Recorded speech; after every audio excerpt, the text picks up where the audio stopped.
My latest apprentice, who does more talking than working. She's doing a good job, though.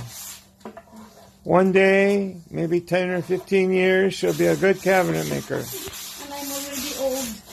Well, that just means you'll live longer because you have to do all that has to be done, right? I don't know. You can't leave it alone. You start, you finish.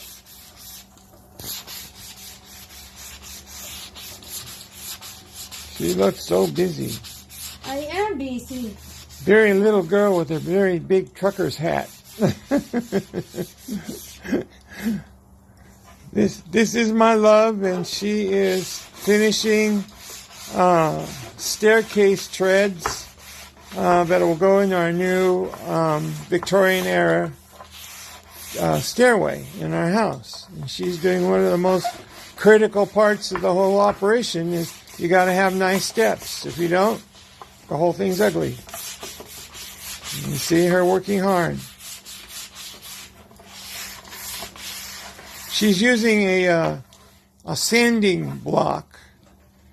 It has very fine sandpaper that's glued into it.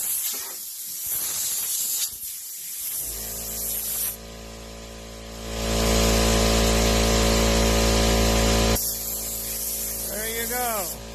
Nice blowjob. Oh, gosh. Did I say that? Okay, delete. She's very thorough. She wants every single stair to be perfect because our house is worth it, and the people we entertain here, they're worth having a nice house to come to. Sorry about that noise back there. That was the air compressor. I think it's good now.